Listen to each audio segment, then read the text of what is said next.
بسم الله الرحمن الرحيم الحمد لله رب العالمين والصلاة والسلام الأتمان الأكملان على سيدنا محمد وعلى آله وأصحابه أجمعين وبعد.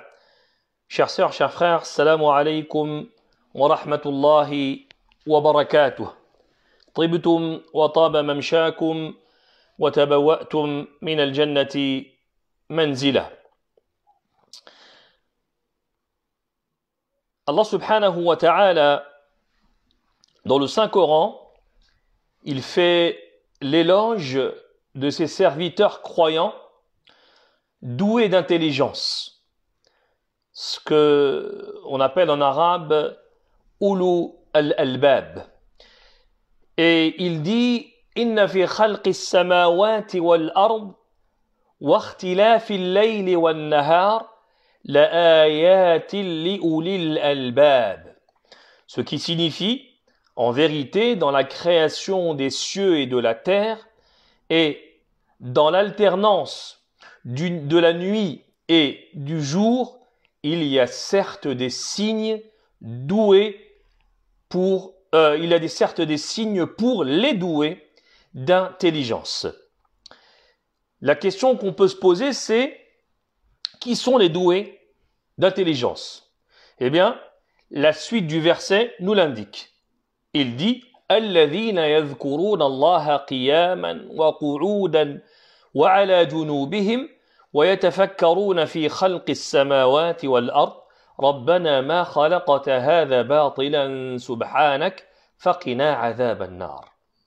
Ceux qui, debout, assis, couchés sur leur côté, invoque Allah et médite sur la création des cieux et de la terre, disant « Ô notre Seigneur, tu n'as pas créé cela en vain, gloire à toi, garde-nous du châtiment du feu. » Ces doués d'intelligence, chers frères et sœurs, ces doués d'intelligence mentionnés dans ce verset, ils sont ceux qui ont des cœurs tendres, doux, remplis de miséricorde. Ceux dont Allah subhanahu wa ta'ala lui-même témoigne dans un autre verset de sourate Al-Anfal, il témoigne qu'ils sont les vrais croyants. Et il dit innamal mu'minuna alladhina idha dhukira Allahu wajilat qulubuhum, qui signifie les vrais croyants sont ceux dont les cœurs frémissent quand on mentionne Allah. وَإِذَا تُلِيَتْ عَلَيْهِمْ آيَاتُهُ زَادَتْهُمْ إِيمَانًا وَعَلَى رَبِّهِمْ يَتَوَكَّلُونَ. Et quand ces versets leur sont récités, cela fait augmenter leur foi et ils placent leur confiance en leur Seigneur. Donc, les véritables croyants et doués d'intelligence, il s'agit de الذاكرون الله والذاكرات, les invocateurs d'Allah et invocatrices. Ceux dont le prophète sallallahu alayhi wa sallam dit سبق المفردون. Il dit سبق المفردون, qui signifie les mufarridoun ont devancé les autres. Sahaba, ils ont dit وما المفردون يا رسول الله. Sahaba ont dit au prophète d'Allah, qui sont les mufarridoun? قال, le prophète me répond, il dit الذاكرون الله كثيرا والذاكرات, les invocateurs souvent d'Allah subhanahu wa ta'ala et invocatrices. Et ceux-là, chers frères et sœurs, ils sont ceux pour qui Allah subhanahu wa ta'ala a préparé le pardon et la grande récompense. Il dit dans Surat Al-Ahzab, verset 31, وَالذَّاكِرِينَ اللَّهَ كَثِيرًا وَالذَّاكِرَاتِ أَعَدَّ اللَّهُ لَهُمْ مَغْفِرَةً وَأَجْرًا عَظِيمًا. Les invocateurs souvent d'Allah subhanahu wa ta'ala et invocatrices, Allah a préparé pour eux un pardon et une grande récompense, une énorme récompense. Le dhikr Allah azza wa jal, chers frères et sœurs, c'est la meilleure des œuvres qu'on peut accomplir et la plus pure d'entre elles au regard de notre Seigneur. C'est l'action, l'œuvre qui constitue le plus haut degré que nous pouvons atteindre. Et c'est pour ça qu'Allah Azza wa Jal, il dit dans Surat Al-Ankabut, verset 45, « Wala dhikrullahi akbar » Wala dhikrullahi akbar. Le rappel d'Allah est certes ce qu'il y a de plus grand. L'imam Qatada, qu'Allah lui fasse miséricorde, il dit en interprétant ce verset, Wala dhikrullahi akbar, le rappel d'Allah est ce qu'il y a de plus grand, il dit, c'est-à-dire que il est plus grand que tous les autres actes cultuels, il est plus grand que toutes les autres ibadat. Le dhikr Allah, chers frères et sœurs, c'est la vie des cœurs. Donc, pas de vie pour les cœurs sans dhikr Allah Azza wa Jal.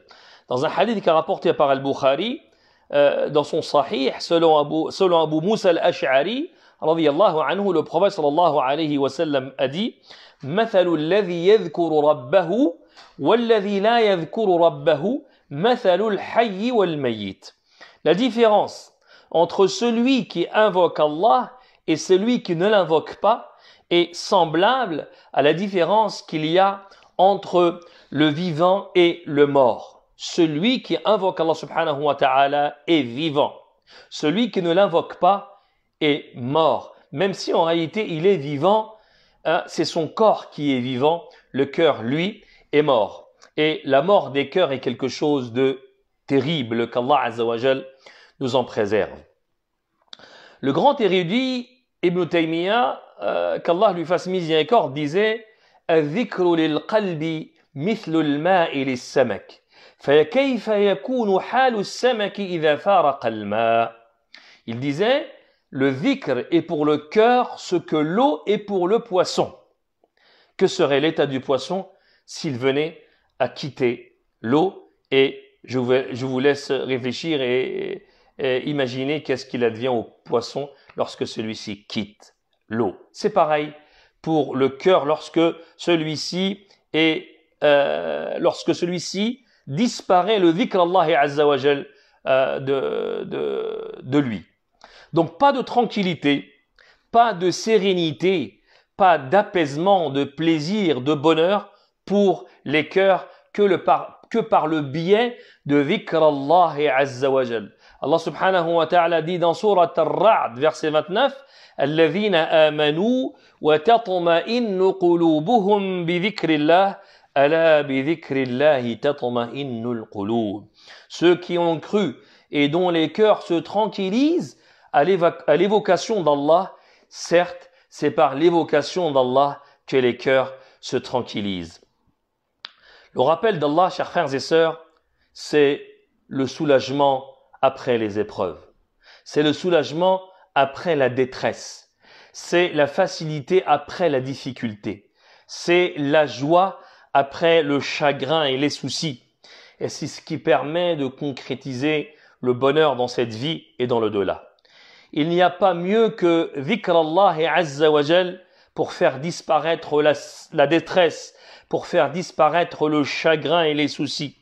Et d'ailleurs, le prophète sallallahu alayhi wa sallam, lui-même, il invoquait son Seigneur dans les moments de détresse en disant « La ilaha illallahu al-azim al-halim » « La ilaha illallahu rabbul arshil azim » « La ilaha illallah رب السماوات ورب الأرض ورب العرش الكريم, qui signifie il n'y a de divinité qu'Allah le très grand et plein de mansuétude.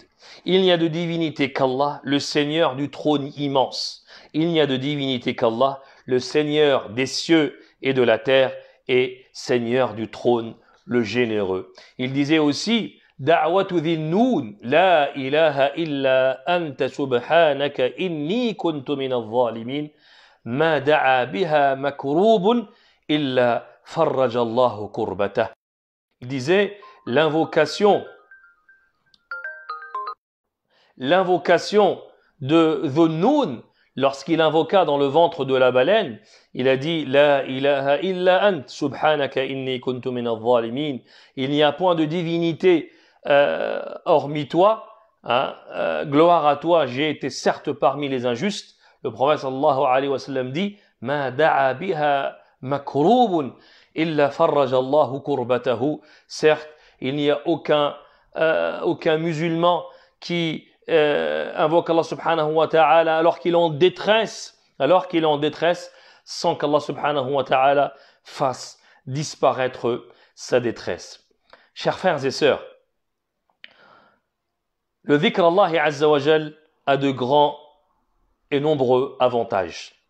Et d'ailleurs, le grand érudit Ibn al-Qayyim, qu'Allah lui fasse les miséricordes, il les a énumérés dans son ouvrage intitulé Al-Wabil al-Sayyib. Il a énuméré plus de 100 avantages, parmi lesquels le dhikr permet à l'invocateur et à l'invocatrice d'être proches d'Allah subhanahu wa ta'ala. Autant l'invocateur et l'invocatrice se rappelleront d'Allah subhanahu wa ta'ala, ils seront proches de lui. Et plus ils se rappelleront d'Allah subhanahu wa ta'ala, et plus ils évoqueront Allah subhanahu wa ta'ala, et plus ils seront proches de lui.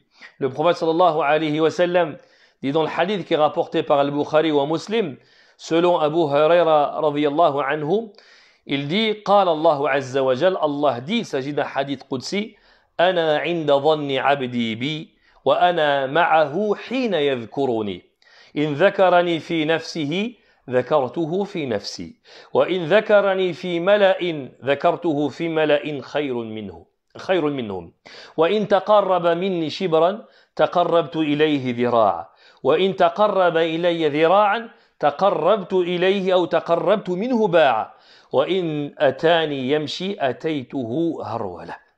Il dit, Allah dit, je suis selon l'opinion que mon serviteur a de moi. Et je suis avec lui quand il me mentionne. Je suis avec lui quand il se rappelle de moi, quand il se souvient de moi. Autrement dit, quand il m'invoque ou m'évoque. Si il m'invoque en lui-même, je l'invoque en moi-même. Et si il m'invoque dans une assemblée, alors je l'invoque dans une assemblée meilleure que la sienne. S'il se rapproche de moi d'un empan, je me rapproche de lui d'une coudée. Et s'il se rapproche de moi d'une coudée, je me rapproche de lui d'une brasse. Et s'il vient à moi en marchant, je viens à lui en m'empressant.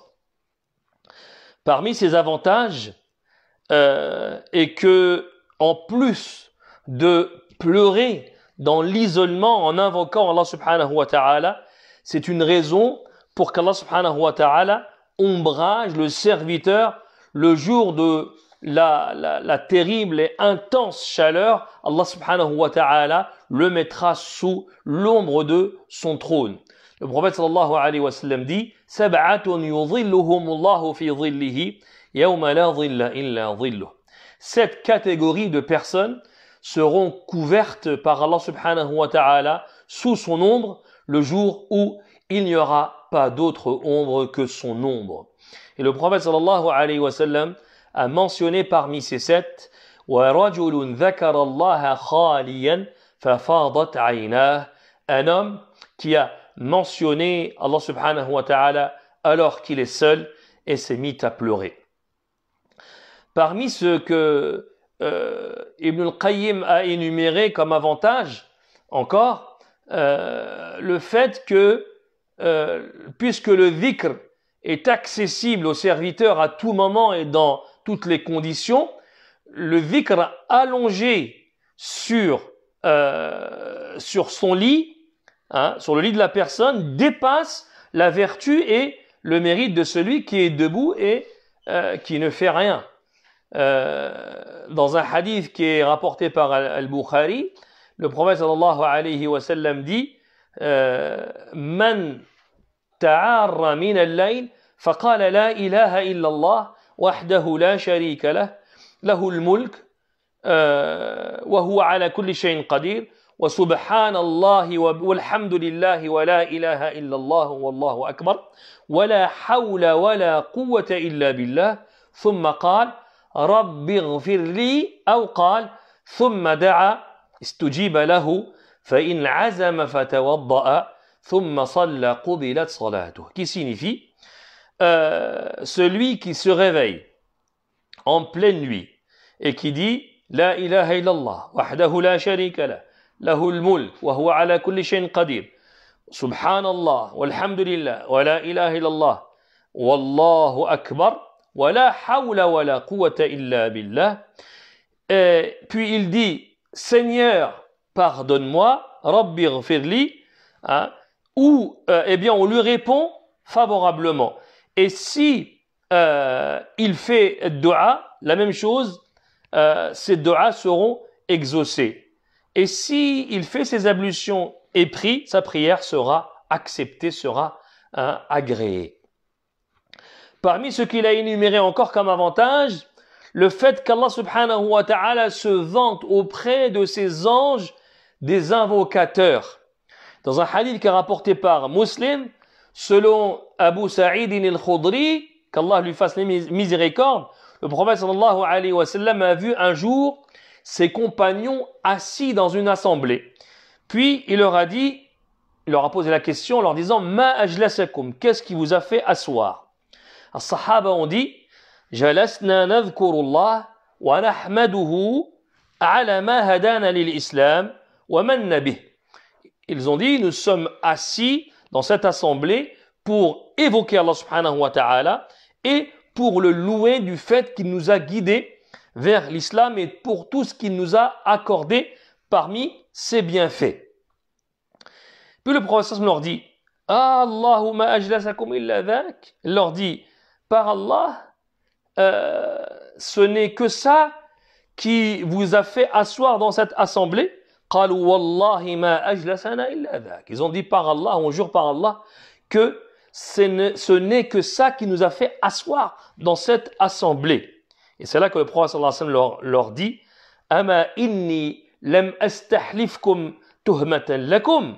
Il leur dit, je ne vous ai pas demandé de jurer parce que je considère ou je crois que vous auriez menti, hein, mais ou j'ai des doutes sur vous, atani Jibril, mais sachez que je vous ai demandé de jurer, hein, parce que Jibril est venu me voir, فأخبرني أن الله عز وجل يباهي بكم الملائكة, et il m'a informé qu'Allah subhanahu wa ta'ala se vante de vous auprès de ses anges. Mais aussi parmi ses avantages, le dhikr est la cause de la descente de la sérénité, la miséricorde enveloppe les invocateurs et invocatrices, les anges entourent les invocateurs et invocatrices, comme dit le prophète sallallahu alayhi wa sallam dans le hadith, la yaq'udu qawmun yadhkuruna Allah illa haffathumul malaika wa ghashiyatuhumur rahmah ونزلت عليهم السكينة وذكرهم الله في من عنده. Il n'y a pas une fois où des gens se réunissent pour invoquer Allah subhanahu wa ta'ala sans que la sérénité descende sur eux, que la miséricorde ne les couvre, que les anges ne les entourent de leurs ailes et qu'Allah subhanahu wa ta'ala ne les mentionne devant ceux qui sont auprès de lui, qui sont auprès d'Allah subhanahu wa ta'ala, al-malaika, les anges. Mais il a mentionné aussi que le dhikr chasse Satan et le réprime et le brise. Le dhikr entraîne l'agrément d'Allah subhanahu wa ta'ala. Il élimine les soucis et les angoisses du cœur. Il apporte au cœur la joie et l'allégresse. Il illumine le visage et le cœur. Le dhikr fortifie le corps et le cœur. Il attire la subsistance. Il revêt l'invocateur de respect, de douceur et d'aspect agréable. Et bien évidemment, vous comprendrez que dans une intervention comme celle-ci, il serait impossible d'invoquer ou de mentionner tous les avantages de dhikr Allah Azza wa Jal. Cependant, je vous invite à revenir au livre d'Ibn al-Qayyim qui est intitulé Al-Wabil al-Sayyib, qui a été traduit et dans lequel vous pourrez retrouver plus de 100 avantages qui ont été mentionnés par son auteur, les avantages du dhikr Allah Azza wa Jal. Et avant de se quitter, chers frères et sœurs, j'aimerais répondre à une question qu'on peut très bien se poser et qui est la suivante. Dans le Coran al-Karim, vous aurez remarqué qu'Allah subhanahu wa ta'ala, lorsqu'il parle de dhikr Allah azza wa jal, il utilise toujours avec dhikr Allah azza wa jal un adjectif qui est kathira. À titre d'exemple, Allah azza wa jal dit Ya ayyuhalladhina amanu dhkuru Allah dhikran kathira. Ô vous les croyants, invoquez Allah subhanahu wa ta'ala, qu'on pourrait traduire par d'une façon abondante. Mais il dit aussi وَالذَّاكِرِينَ اللَّهَ كَثِيرًا وَالذَّاكِرَاتِ. Les invocateurs souvent et invocatrices. Les invocateurs qui invoquent souvent, fréquemment. Mais il dit aussi وَاذْكُرُوا اللَّهَ كَثِيرًا لَعَلَّكُمْ تُفْلِحُونَ. Invoquez beaucoup Allah afin de réussir. Quand Allah Azza wa Jal, comme je le disais, mentionne, et comme on a pu le voir dans les exemples que je viens de donner, lorsqu'Allah subhanahu wa ta'ala, alors il mentionne comment dire, le dhikr, hein, eh bien c'est toujours avec l'adjectif qui est kathira, kathira, qui signifie beaucoup, fréquent, souvent, la notion de façon abondante, de façon abondante. Et la question qui peut venir à l'esprit, c'est comment faire partie de ceux qui invoquent Allah subhanahu wa ta'ala fréquemment, de ceux qui invoquent Allah subhanahu wa ta'ala beaucoup. Est-ce que cela voudrait dire que je dois invoquer Allah subhanahu wa ta'ala 24 heures sur 24 sans m'arrêter?